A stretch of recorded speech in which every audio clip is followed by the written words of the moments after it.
to A Well-Designed Business. My name is Luann Nigara, and I'm so glad you found this podcast. Together with my husband Vince and our partner Bill, we have grown our company Window Works from the ground up. So I know and I understand the challenges you face in running your interior design business. I also know that your talent alone isn't enough to ensure your success. So on this podcast, we talk about strategies and practical steps to help you grow your business. But make no mistake about it, we have our share of fun here too, mixed in with those aha moments that I love so much. This isn't fluff. Nobody has time for that. Whether you are a new interior designer or a seasoned designer, I am here to help you create and to manage the kind of interior design firm that you dream of. It's straight talk and it's action. Are you ready? Let's get started. Hi, welcome to another episode of A Well-Designed Business. Today on the show, I'm excited to tell you I have Orlando Soria with me. You probably already know Orlando, especially if you follow Instagram and especially if you follow Instagram stories. In fact, Domino Magazine just this past May 2018 named Orlando as one of the top 29 designers to follow on Instagram. This is what they said about him.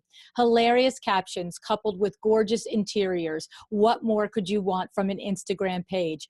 Go to his page for the impressive credentials, but stay for the humor. And I couldn't agree more. And the really good news is that there's so much more to him than these clever, engaging snippets of his day. Orlando is an interior designer. He is a writer. He's a visual artist, and he is the founder of the terrifically entertaining and informative blog Hommemaker, which he cleverly spells Homme, the French word for man. So Hommemaker is his little play on man maker, which is exactly what Orlando is. And this is just the beginning of the new and funny words that Orlando is adding to our vocabulary. Others include Ormando for his mom, and Orcondo for his home, or Orlandad for his dad. The list goes on. It's pretty funny. Orlando got his start on HGTV as Emily Henderson's on-camera assistant on the Hommemaker series, Secrets from a Stylist. During our conversation today, Orlando shares the background on exactly how this happened. And he talks about also his gratitude for his parents and how they made it possible for him to earn not one, but 4 degrees from Ivy League schools. He attended and graduated from Cornell University's College of Architecture, Art and Planning, and the University of Pennsylvania School of Design. He also shares his observation in the conversation today about as valuable as education is, he explains that it's also, in his opinion, luck that plays a part in the things that you do that lead to your success. Orlando's first book, Get It Together, was just released in this past spring of 2018. I encourage you to get your hands on this book if you don't have it already. It's very cleverly written, and his body of interior design work is impressive. All right, now in his book, in his blog, in his Instagram, and in this interview, Orlando is unpretentious. He's charming and he's thoughtful. Orlando often thinks about how design, art, writing, how they all influence our world, and he carefully thinks about his place in all of this and the contributions that he makes. I think you're going to find, on one hand, I think you're going to find him exactly the way you expect him to be. On the other hand, I think you'll learn to see how much more is happening there as well. It's a really good conversation. I hope that you enjoy it.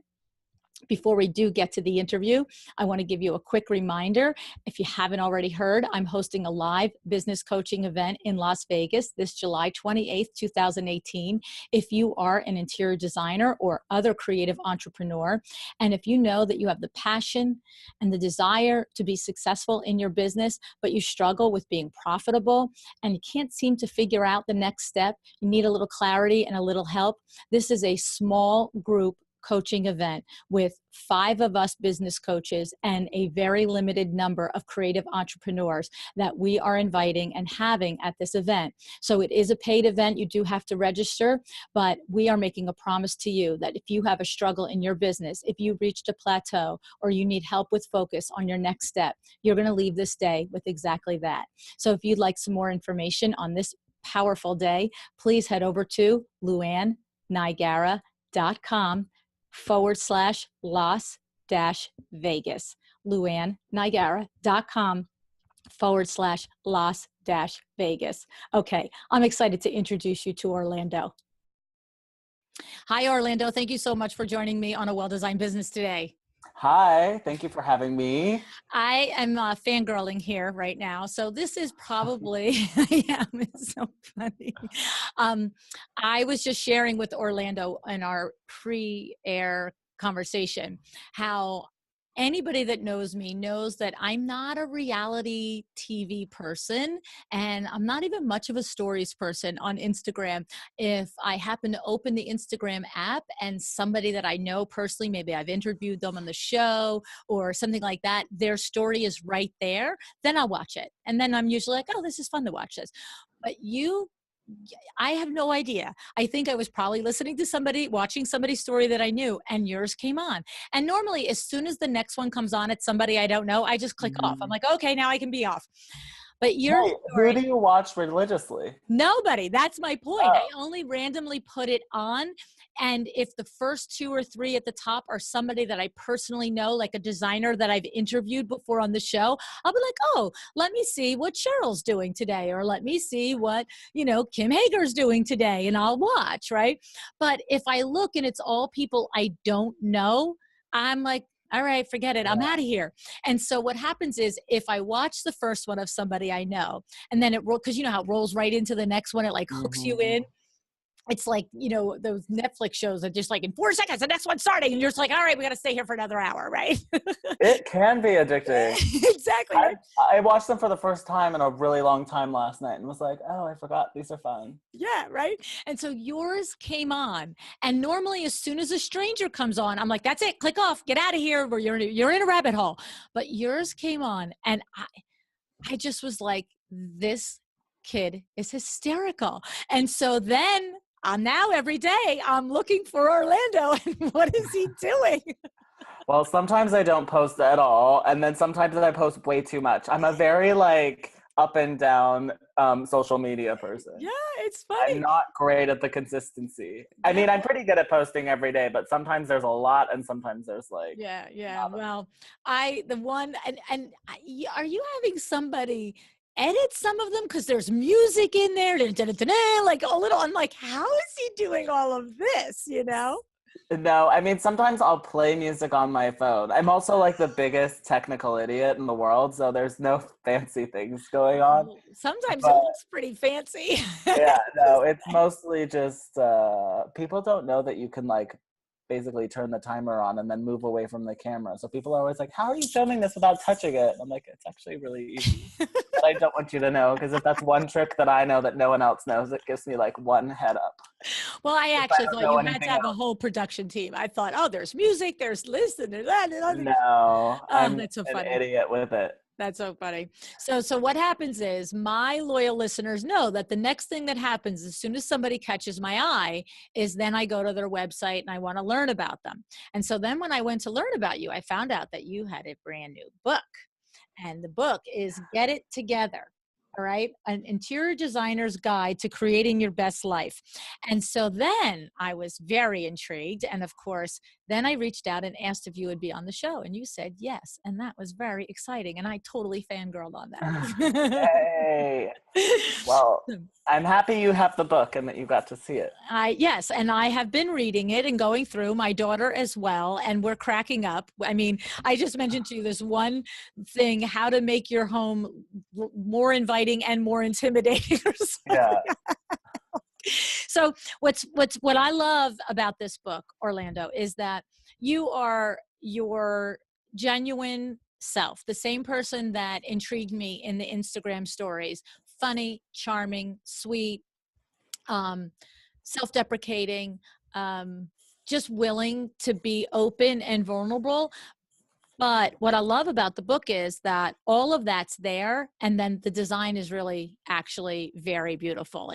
And the advice is also, the lessons and the advice in it are also legit, but wrapped up into your zany personality, which is just so, it's addicting a little bit. Thank you. It is. So tell us about the process of writing this book. I mean, what was that like? Was this 1 year, 5 years? How did that go?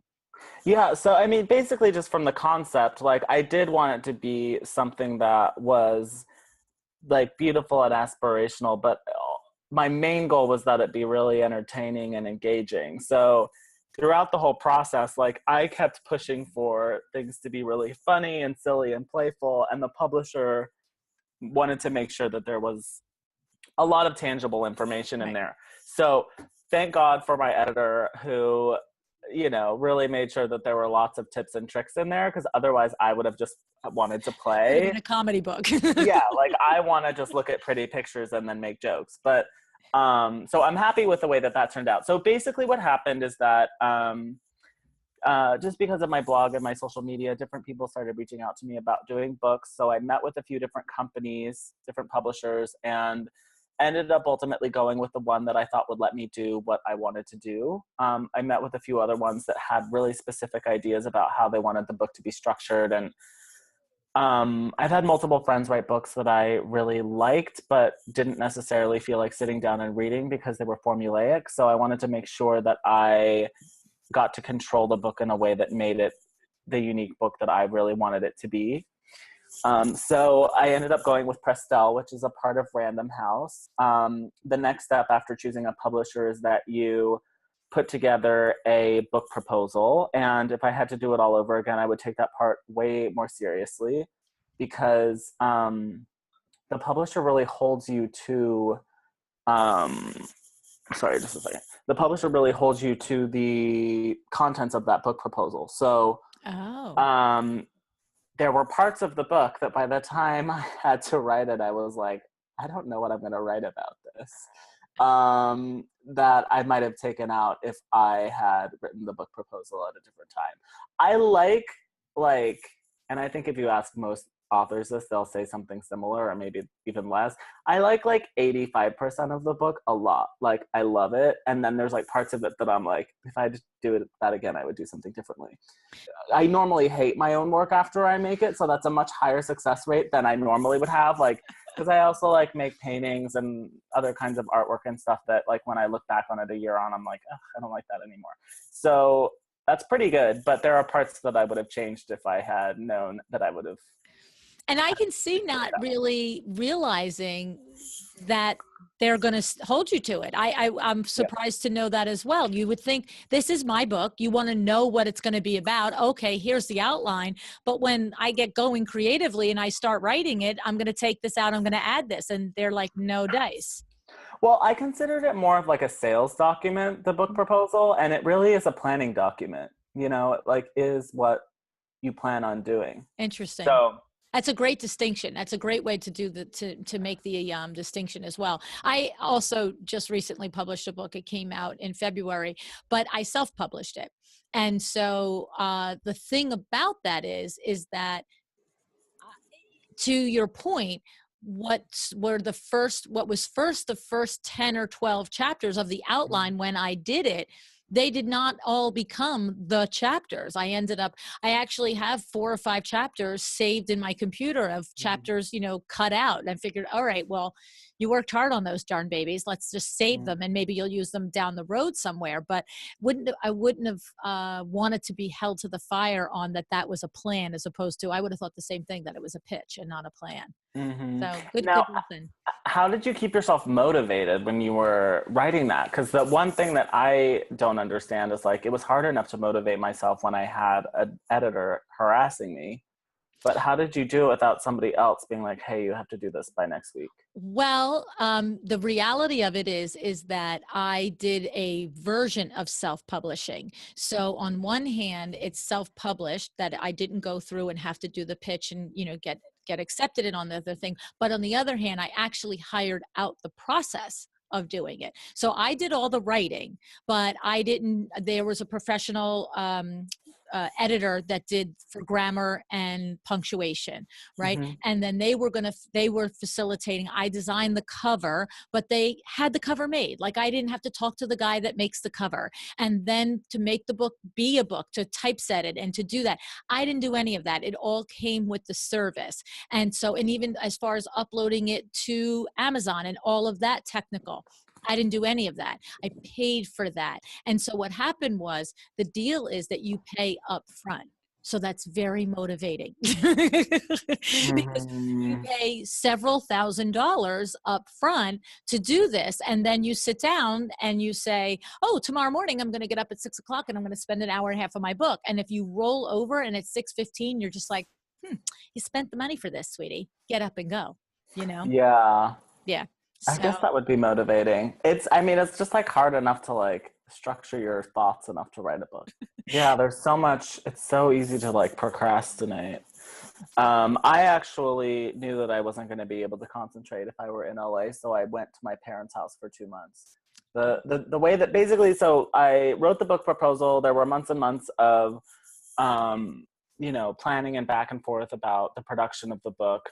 And I was working at my previous job at that time, and I didn't really have time except for on the weekends to do all the photo shoots. The book involved about 30 photo shoots, and a photo shoot itself is normally days of prep per photo shoot. So it was very labor intensive in terms of the imagery that was created for the book. mm-hmm. So scheduling all that was pretty difficult. So basically I got laid off from my job, dumped pretty much simultaneously at the end of 2016, beginning of 2017.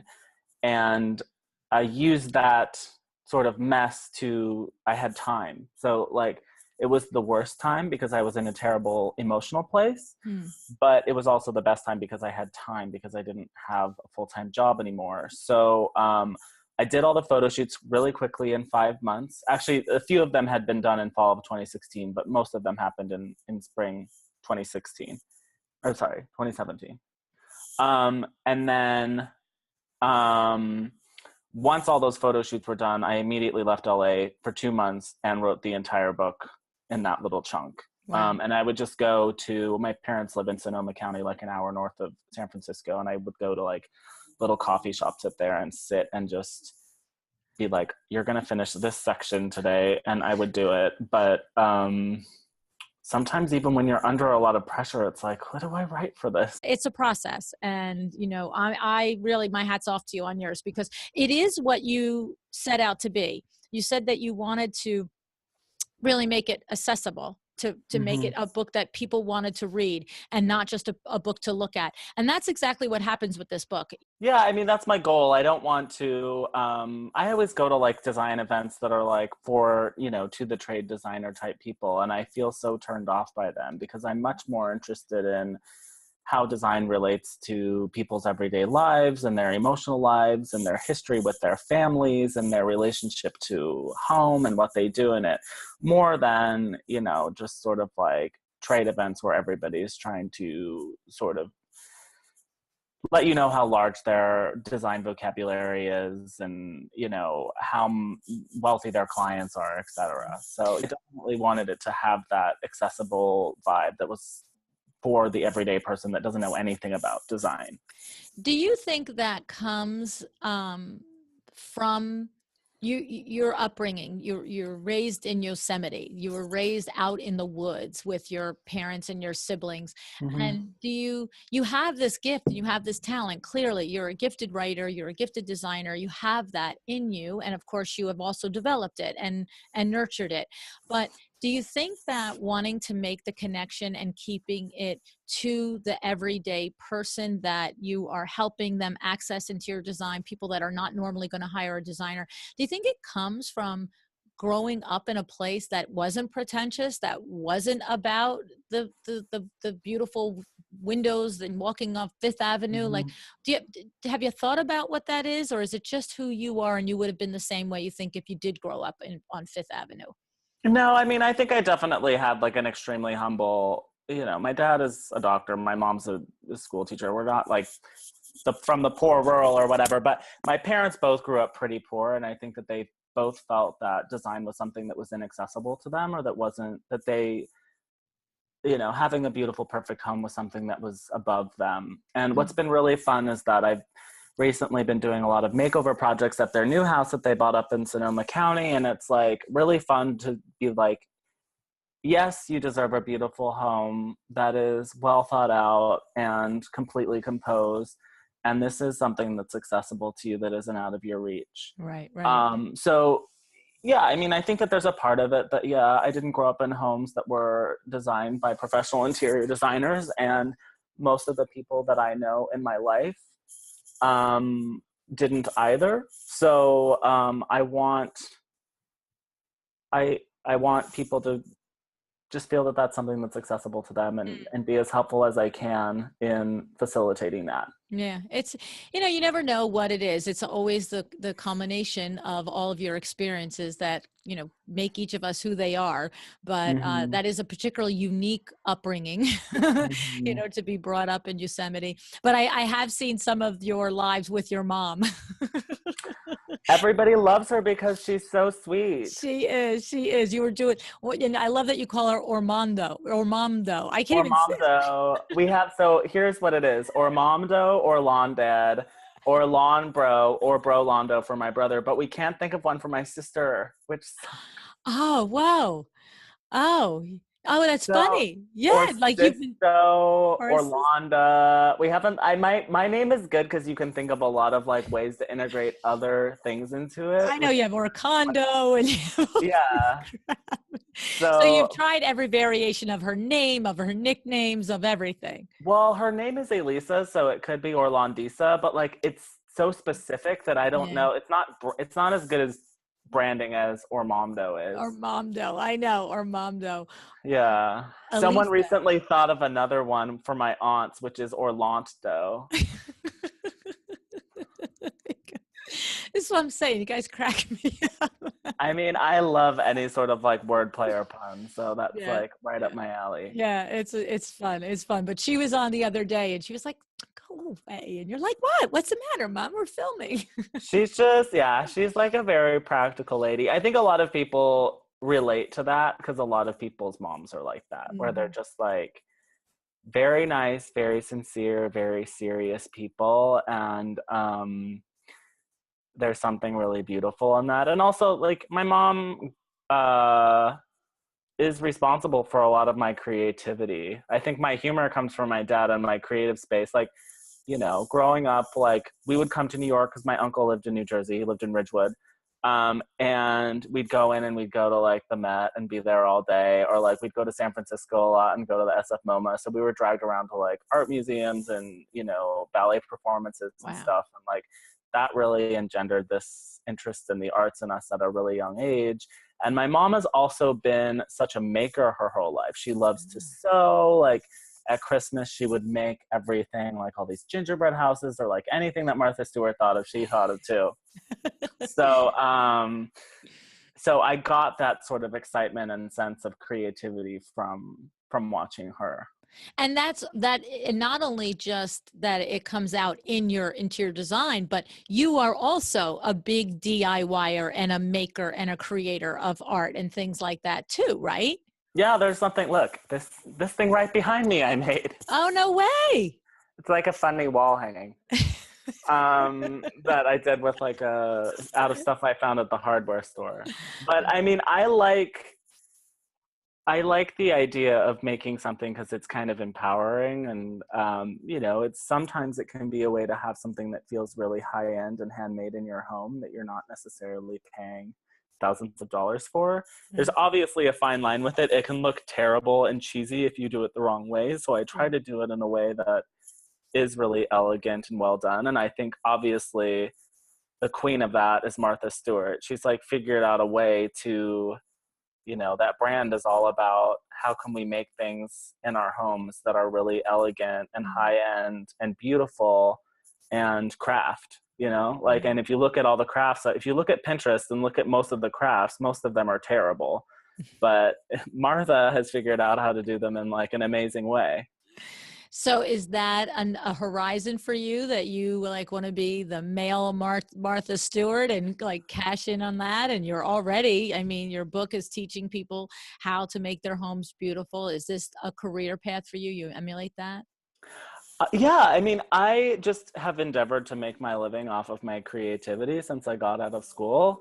I would love to keep being inspiring to people to to make things themselves or to try out projects in their homes. And that's kind of like what I'm doing with my blog and with my Instagram and social media stuff.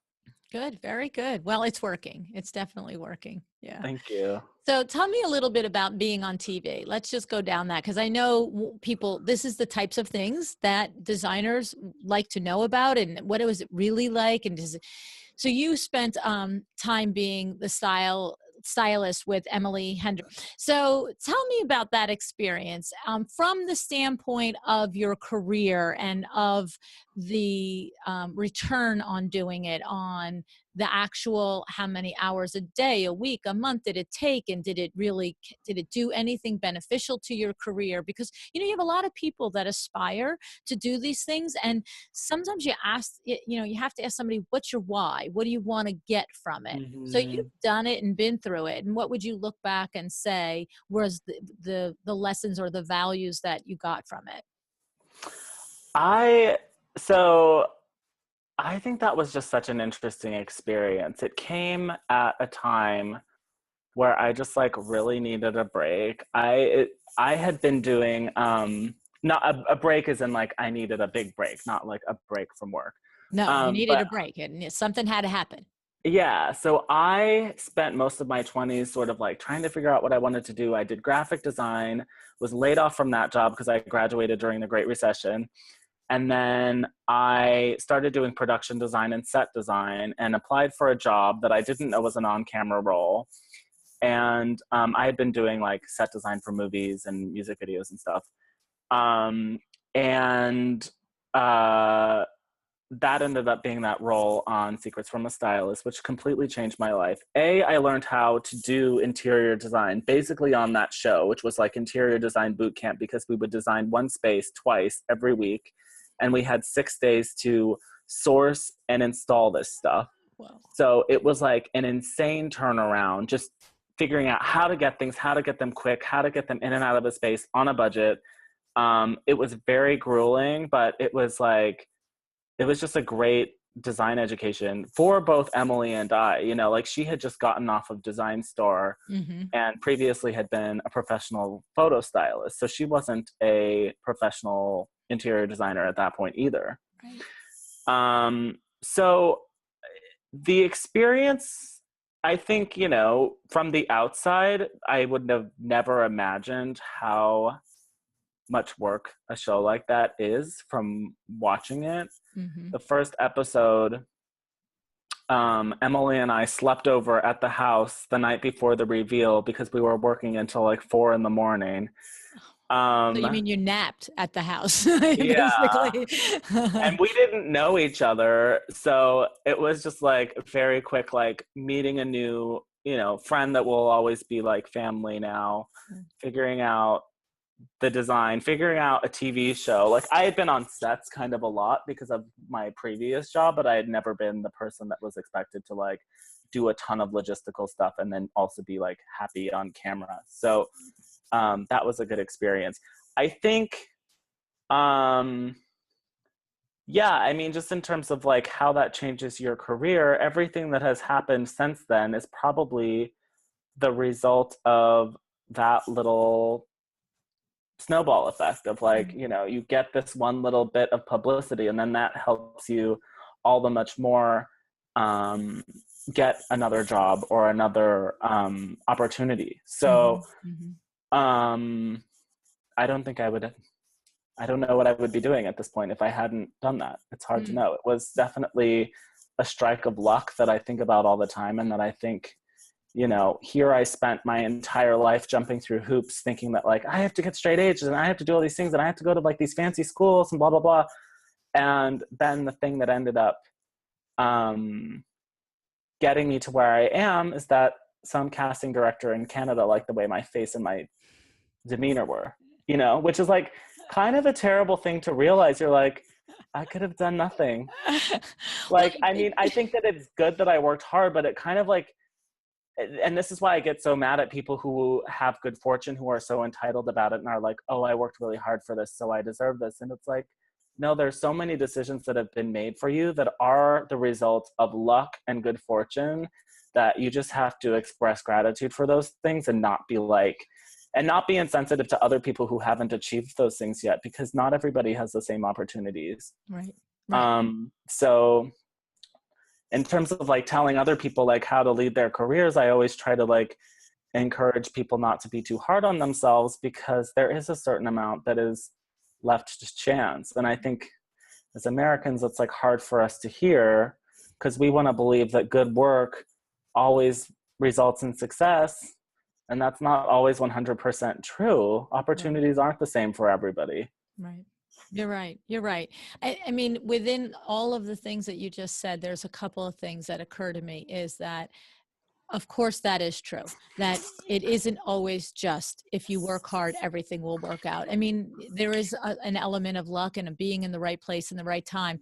However, I would also say that even though that exact moment seemed like the casting director just loved the way your face looked and your demeanor on character on screen, um, also your education, your upbringing, the way you were raised and everything else, and the way you did work hard to get A's and the way you did understand that it takes hard work. I think that those things come into it in a subliminal way. So maybe he would have liked the way that you looked and he liked the way your personality was on camera, but once he got you in for the interview, if you didn't have a brain in your head or you were not a grateful and a humble person, you know, it might have been like next out of the lane. So I do believe and I hear what you're saying, that you are humble and you are grateful for the strokes of luck here and there. But I also know from your background and the things that I've learned and read about you that you are a hardworking, serious man. I thought I wanted to go to law school, so I thought I needed really good grades. And I was also in like every student club. And then afterwards I was like, because I talked to other people who had fun in college, and I'm like, what was that like? Like, why didn't I do that? Because No, then I graduated from school and I like couldn't even get a job. I was like, what's the point of anything that I just did? And I think that's why I'm so sensitive to the fact that opportunity is often very circumstantial, and not like that things aren't necessarily 100% fair, because I did have such a period of time where I struggled for so long, even to just get like a job at Billy's Bakery in Chelsea, you know, like I couldn't get any job. I applied for thousands of jobs that I didn't get. yeah. And I would be willing to bet that that education came in handy when you sat down and did this book in 2 months. This is a lot of work. You know, well, how it's about just more the like, what is discipline to do education it? for? You know, like, is it for you having a better experience of your whole life, or is it Right. for the very tangible thing of you getting a job immediately upon graduation? And I'd say like, you know, I went on a trip back to Ithaca with some friends about a year ago and was just filled with like, wow, it was really lucky that I got to do this and that my parents paid for it. And there are so many privileges involved in that that I don't take lightly and that I will be thankful for forever. So, yeah, so I don't regret anything. It's just like, I think that our sort of utilitarian approach to it isn't always maybe the right one, that there are benefits to education that aren't necessarily going to be job related. Right. Right. No, I agree. You can't negate being at the right place at the right time. I 100% agree with that. But an education of any level is always valuable. And of course, to have the ability, the brain power, truly, to have 2 degrees from 2 Ivy League schools and to succeed at that level is just mind blowing to me, actually. And probably surprising to some people because I act like such an idiot on Instagram.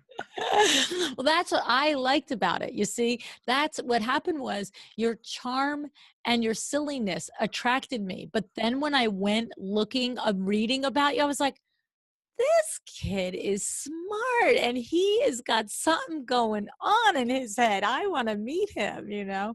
So I think that's terrific. That's awesome. Well, and now we did it. That's it. We did it. So I just want to point out before I let you go, you have this home, do you say it homemaker? Like, do you say it like the French? I just say homemaker, but it's Homemaker, you written did. like the French word for man. It's something that like works well visually, but doesn't necessarily work well saying it, which is fine because it's a blog. That's right. But sometimes when you have to say it, you're like, Yeah, I was like, Should I does he say pronounce it in home? French? Right. No, That's, I I think was you like, can just say homemaker. Homemaker. So I love this blog, Homemaker. I love the way you go into home equals man, maker, a person who produces things. I just think it's, I love you. You have your beliefs and your mission statement are hysterical. I just, everything you do, even your beliefs and mission statement is the true mix of the zaniness and the real, person that cares and thinks about their environment and their place. And by environment, I recognize that it means about the greater environment in the world that you care about, but also their environment of their interactions with people. You really do very smartfully and very artfully convey both sides of your personality, the zany side and the thoughtful, intelligent side. You do a great job at it. Not everybody can do that. I think it's, Thank you. yeah, yeah. I mean, there is so much personal in the world of domesticity and interior design. You know, it seems like it's this sort of like superficial, what things look like type of endeavor, but it really has to do with people's own history, how they relate to space, what they want to do in their home, like even one's own response to like a different piece of furniture is based on their own history. So some people are like, ugh, I hate that dresser, it reminds me of my grandma's house, and other people are like, oh my god, I love that dresser, it reminds me of my grandmother's house. Right, right, And right. like and so people process just even like the semiotics of design in completely different ways based on things that they've seen, experiences they've had, interpersonal relationships they've had that Right. are all going to be unique. Yeah. And I think that's like super fascinating because it's obviously just like up to the eye of the beholder whether or not something is beautiful or not. Right. It actually just puts it right out there that this is crazy. I can't even evaluate this. It's such a personal valuation every single time over and over again. Right. Mm-hmm. Yeah. So before I let you go, what's next? You've got this book out. You are doing your blog. What's Mm-hmm. on the horizon for you? What are you looking forward to? What are you thinking about now? So I am really wanting to do more stuff with video. So I actually am shooting a pilot for a major network, which I cannot name, but you probably know which one it is if you think not very hard. And so But we didn't say I'm it. really hoping that that goes because it's like a really good idea. And like, I genuinely like, I think I'm just down to earth enough to know when things are stupid and when things are like great that I do. And it's like, it's the funnest idea I've had since I like set out to like conceptualize a TV show. It combines love and romance and heartbreak and interior design in a way that I think people will really enjoy. So that will hopefully shoot before the end of the summer, and then we would know by fall. Is it a But reality show or is it a, yeah. yeah, it's a reality. I'm the host. And then whether or not that goes, I think I want to start some sort of video content that's under my own control. So like a YouTube type thing to translate the type of silly design commentary that I do on Instagram into something that has more of a permanent life online and doesn't disappear. Yeah. You're a natural at it. You're a Thank you. natural at it. You really are. Thank you. I honestly, I've had more than a couple of people that when I've shared it with them in my family, they're like, what, you watch this now? Like, cause not because you're not entertained, but they just can't Because fathom it's so weird. that it's so off of my normal thing, but there's just something about you that just Interesting. gets me in there. I just have to watch it. Maybe because it's like kind of about design, but it's also like about everything. I really genuinely don't think you have to like be interested in design to be at least into the Insta story type stuff. Well, and I think that's actually, you just nailed it because it isn't mostly about the design because I'm not interested in the design. It's mostly Mm. about the way that you observe things and you have commentary on things and the way that you'll say something. I'm like, yeah, I wonder about that too. So Yeah. I'm sure that the show is going to be exciting. So it's you're doing the pilot and then hoping that And it gets then picked up. we'll know. Um You'll have to come back if it goes yeah, somewhere. I know. I'm excited. Keep your fingers crossed.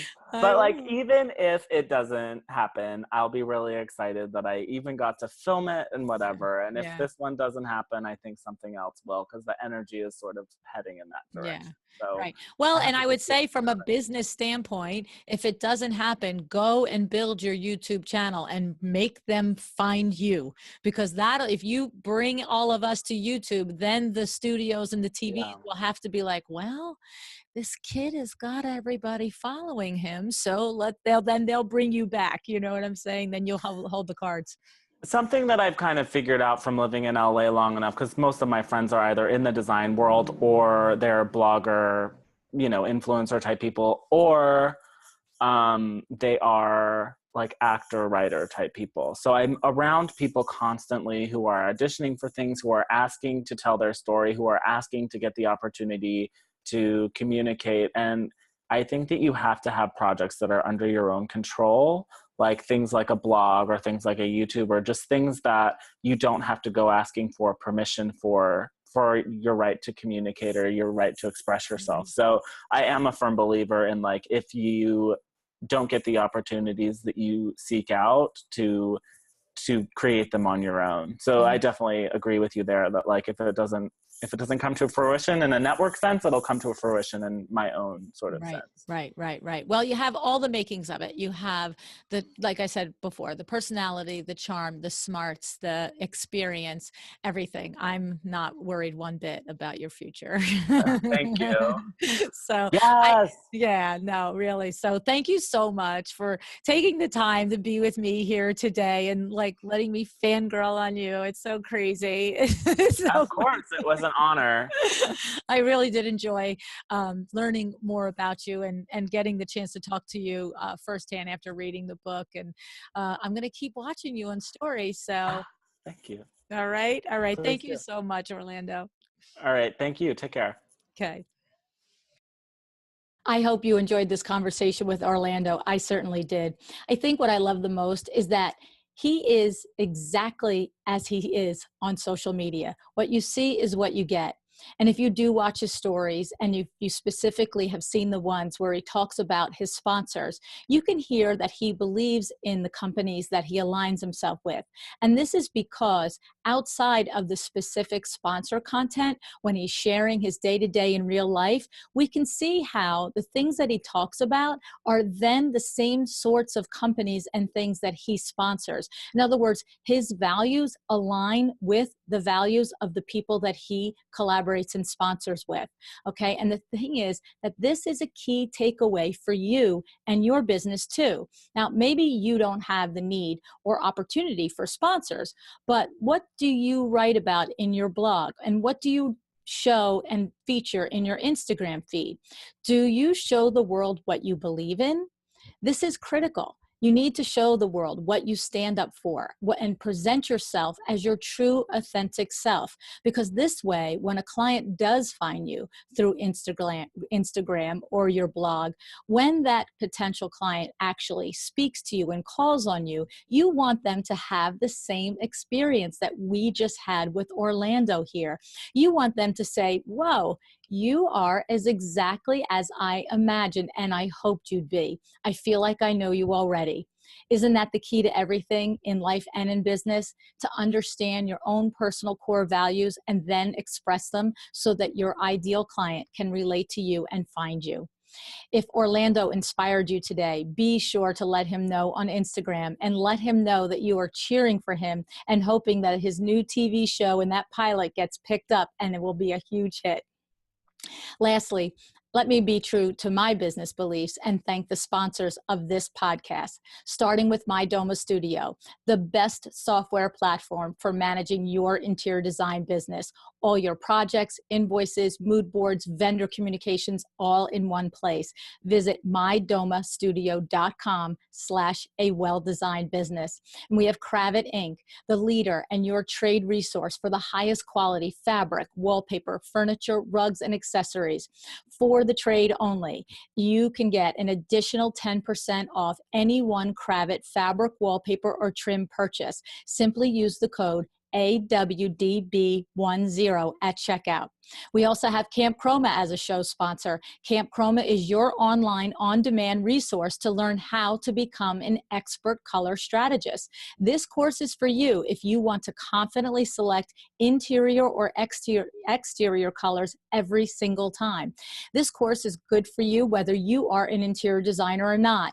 For more information, go to campchroma.com. These are the companies that I believe in, and I thank them for making this podcast possible. Check them out and let me know what you think. All right, if you want more information on anything that is having to do with this podcast, the guests that I have on it, the live events that I'm having, the coaching events that I'm having, or my book, just head over to luannynigara.com. Thank you so much for joining me today. Decide to be excellent. Thank you so much for joining me again today. This podcast is a production of WindowWorks, your resource for custom window treatments and awnings. To learn how we can help you on your next interior design project, go to www.windowworks-nj.com. And if you're interested in working with me on your business, either through masterminds or one-on-one coaching, or you want to know how to get my book, The Making of a Well-Designed Business, or you just want to know what's going on in the podcast land and where I'm going to be, all of that is found at luannynigara.com. Thank you so much. Have an excellent day.